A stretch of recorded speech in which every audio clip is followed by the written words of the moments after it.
Bonjour Madame Diallo. Bonjour Madame Gassama.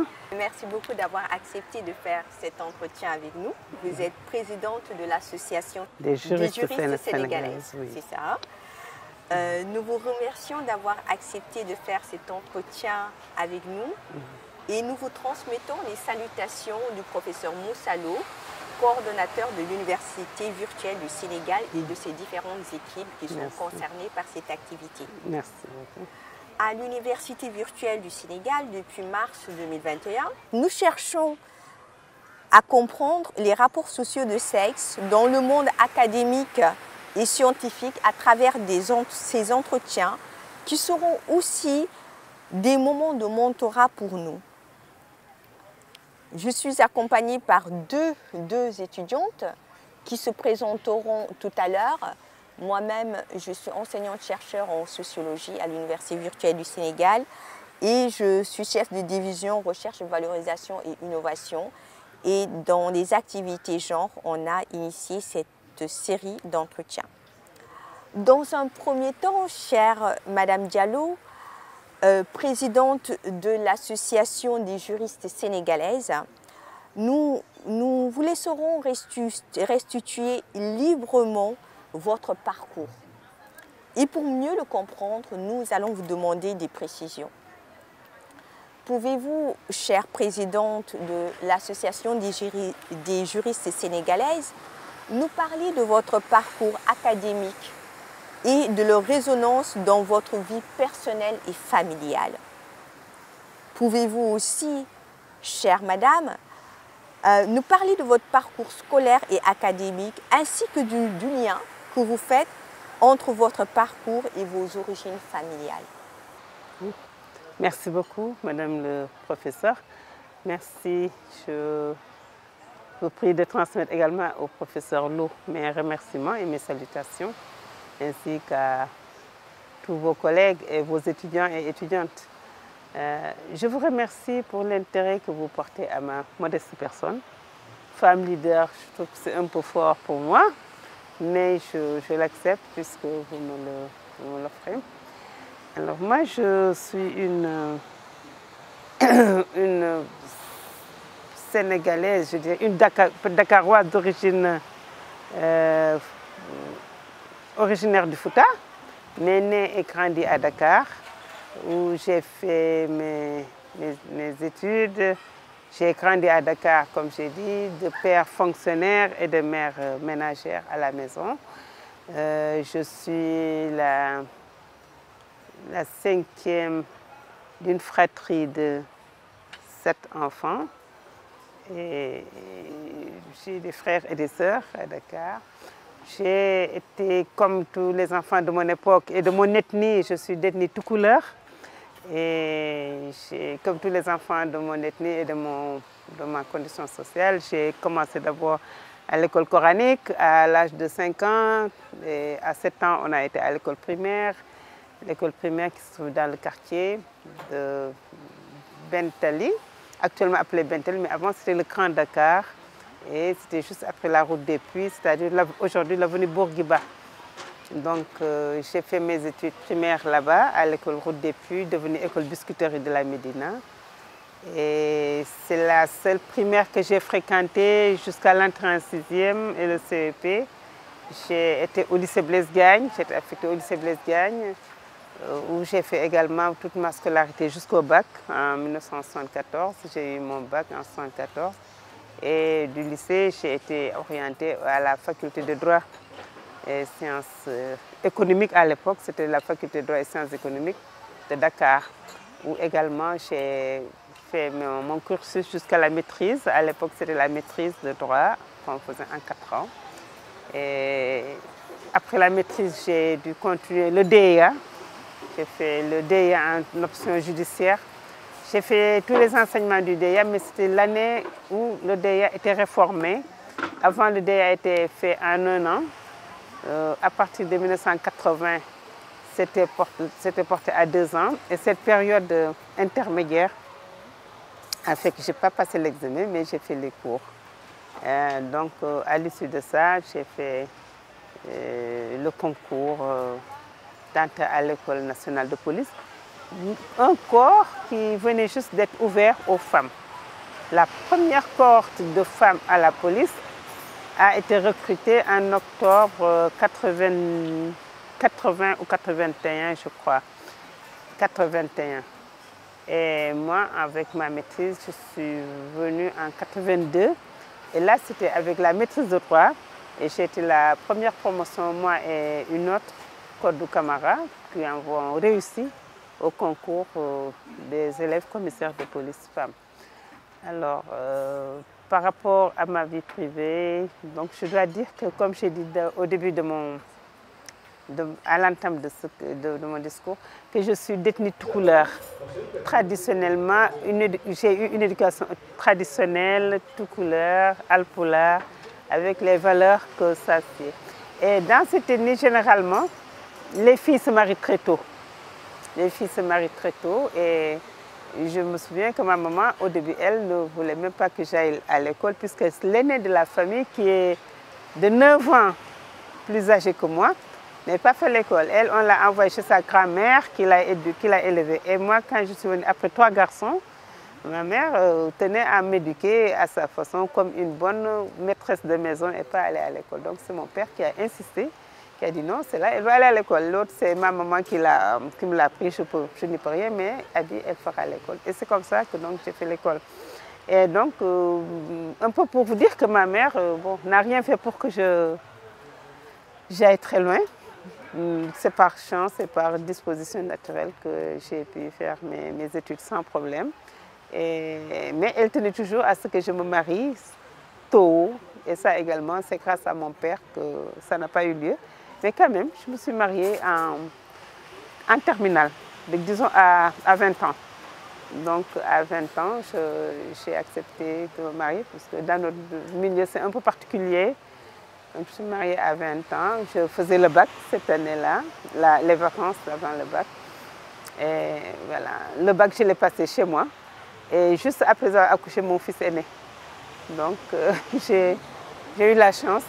J'ai accouché en fin juin et en juillet, début juillet, c'était le bac. L'accouchement s'est passé un peu plus dur que ce qui était prévu. Donc, le bac m'a trouvé un peu à l'hôpital. Donc, j'ai dû faire la session d'octobre de la même année. Et quand j'ai été admise à la session d'octobre, j'ai eu le bac avec la mention.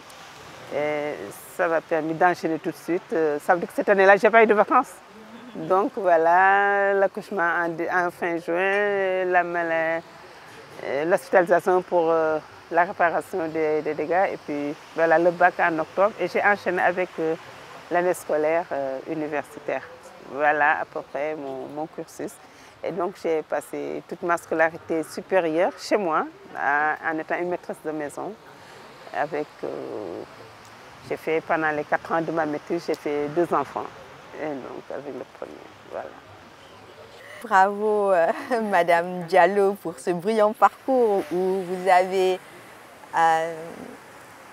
mené 2 challenges en même temps, la famille, la construction de la famille et le parcours professionnel.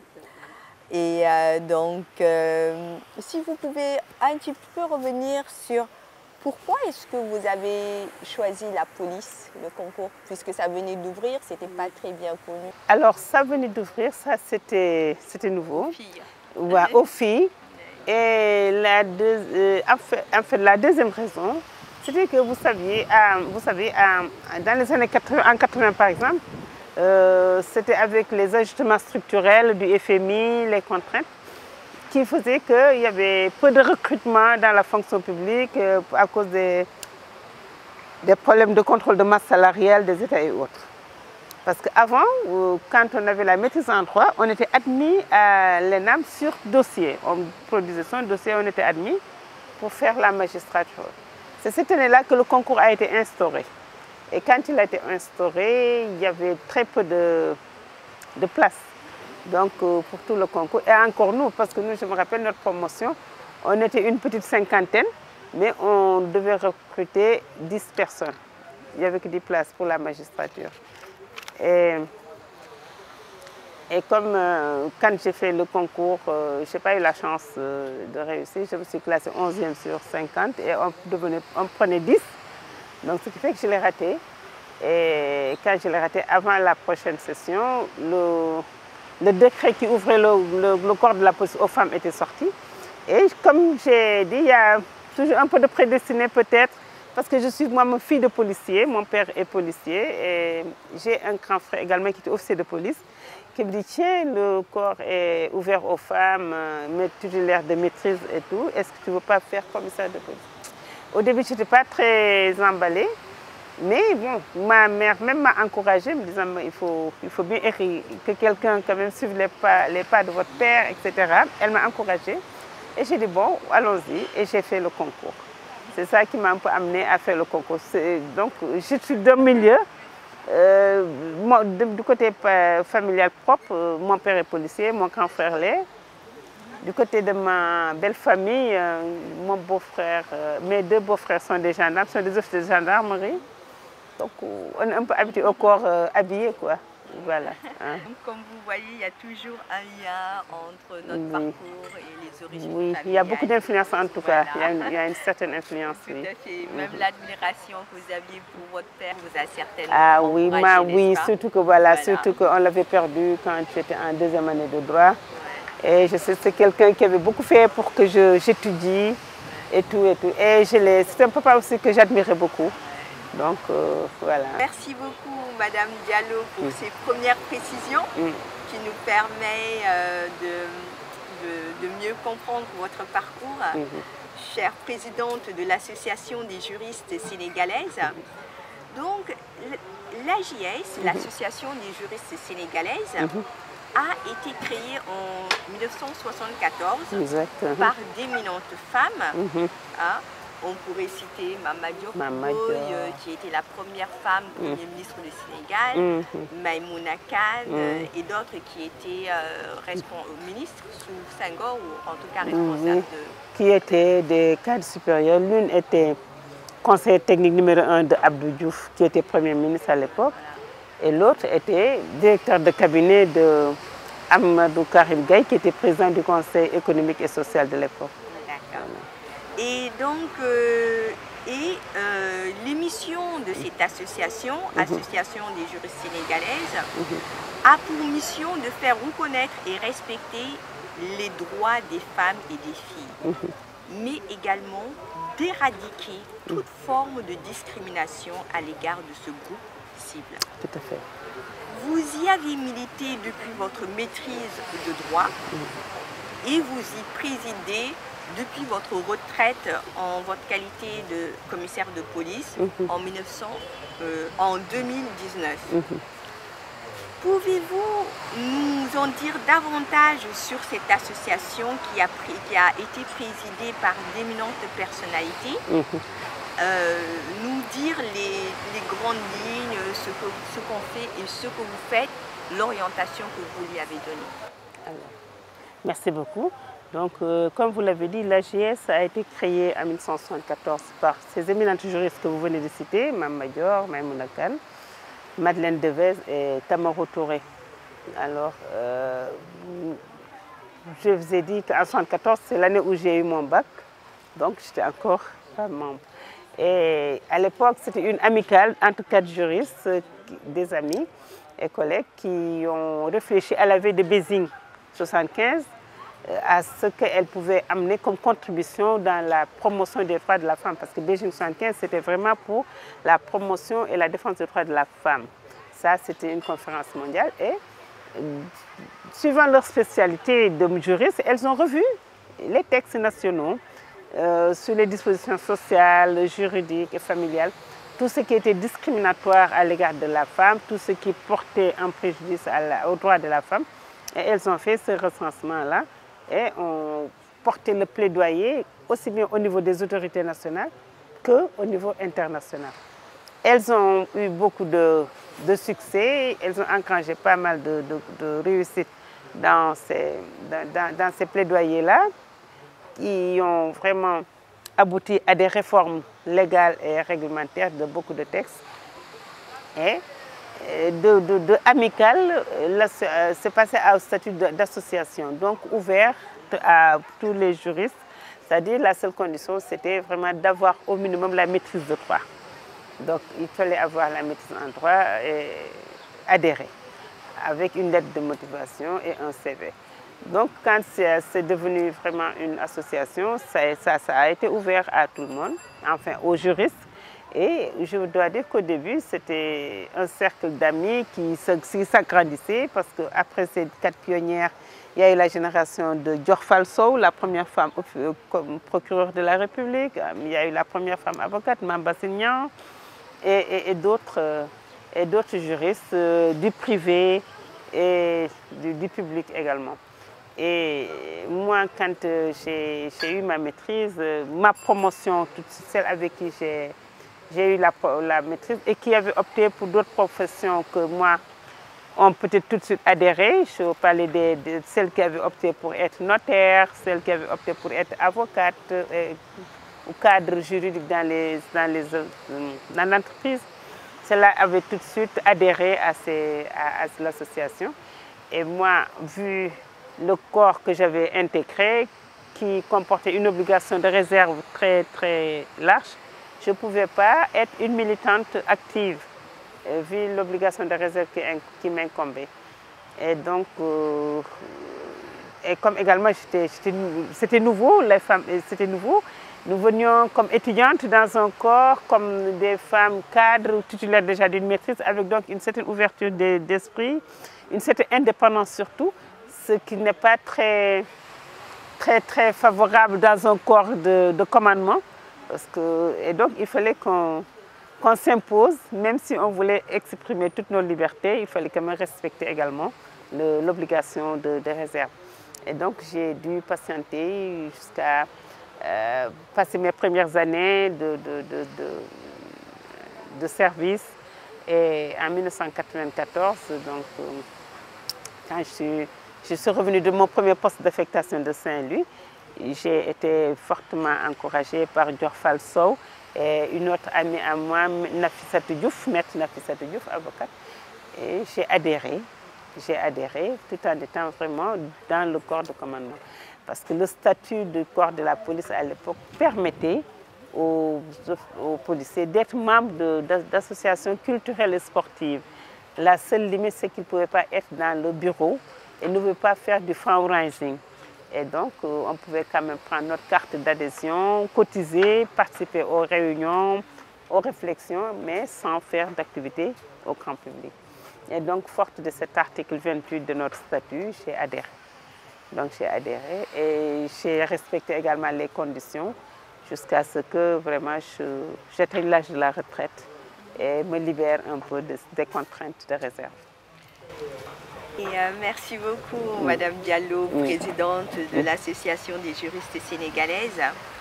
Et comment est-ce que, vous l'avez un peu expliqué, hein, donc peut-être c'est plus la peine de vous poser cette question. Donc, vous êtes passé de commissaire de police donc à cette adhésion.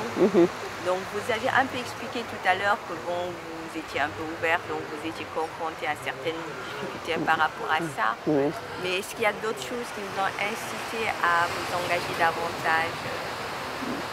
Ben, je pense que s'il y a vraiment la raison fondamentale qui m'a incité à adhérer, c'est peut-être mon penchant très prononcé pour l'équité sociale.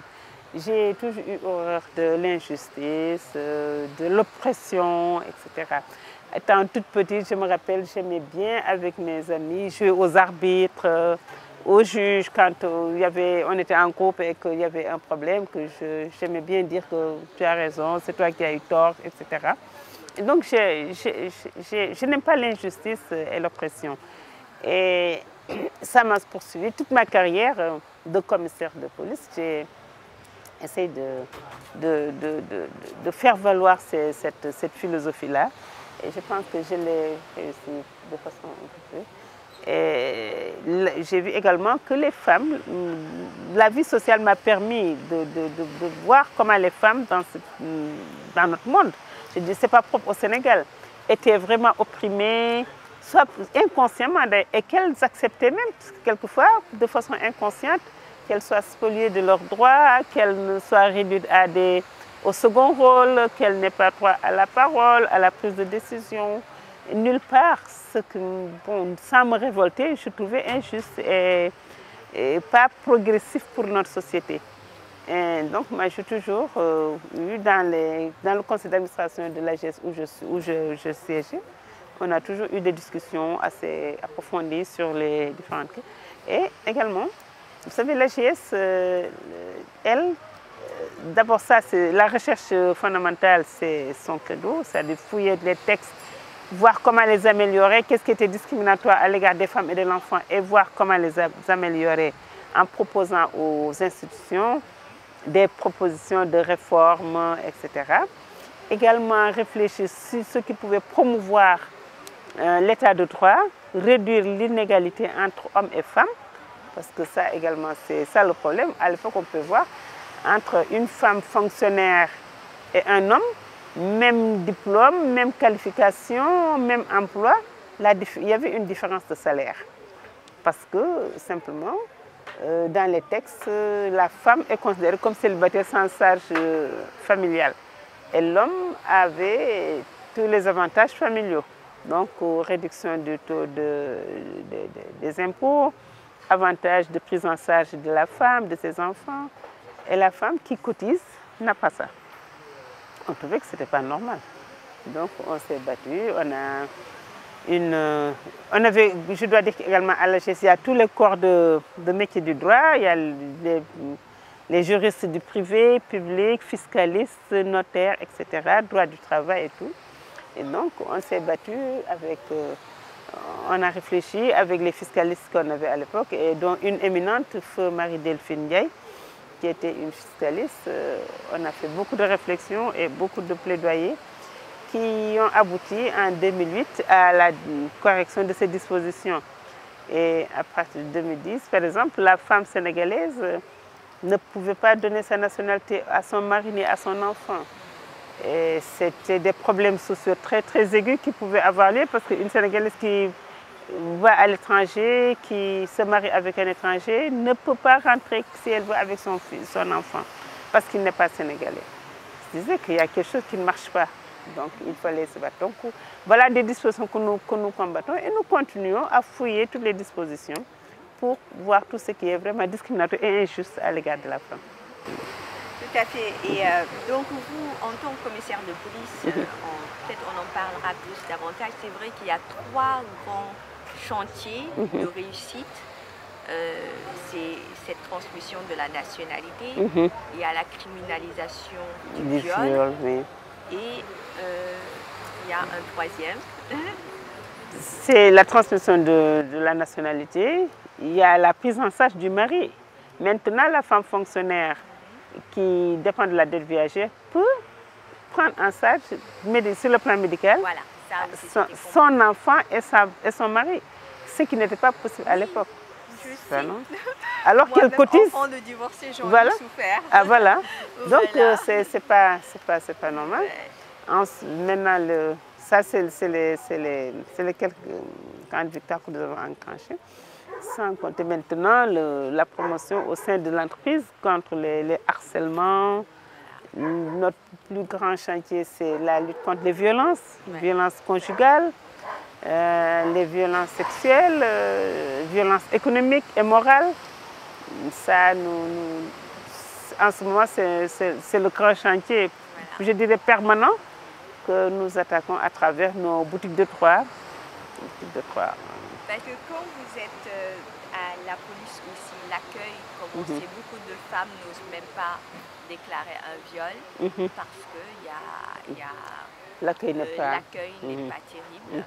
Et donc, je me disais que peut-être voici une des raisons qui vous a poussé à venir. Voilà. Donc, je reconnais ça. En étant à la police, je pense qu'il y a une petite anecdote que j'ai eue. Pendant mon service, j'ai dû prendre des sanctions contre un chef de poste à cause de l'accueil qu'il a réservé à une femme dans cette situation-là. C'est que, bon, à l'époque, également, le viol n'était pas qualifié dans le code pénal. Dans notre code pénal, le viol n'a été qualifié qu'à partir des années 99. Et avant ça, c'était l'attentat à la pudeur, avec violence, sans violence, etc. Et donc, le viol en lui-même, c'est le juge seulement qui, suivant les faits, pouvait dire que c'est un viol ou c'est pas un viol. Et donc, évidemment, les officiers de police judiciaire que nous étions au niveau des commissariats n'avions aucune notion de viol. Et donc, les gens venaient accueillir très mal, et puis sur le plan culturel également. Vous savez, jusqu'à présent, c'est des slogans que nous véhiculons, qu'on ne se fait pas violer, on est violé. Parce que les gens, quand les personnes viennent au commissariat dire qu'elles ont été violées, ah oui, elle s'est fait violer. Non, elle ne s'est pas fait violer, elle a été violée. On l'a contrainte. Donc là également, il s'est posé un problème de formation des officiers de police et des commissariats, et qui est toujours en cours. Nous en faisons beaucoup avec l'appui de ONU Femmes, du PNUD. Avec le PNUD, nous avons fait une série de formations pour les officiers de police. Et nous continuons encore avec l'UNFPA, avec ONU Femmes, à les former. Vous savez, la mutation des institutions prend du temps. Et c'est bien, mais c'est un sujet vraiment qui est très, très actuel, et on le fait.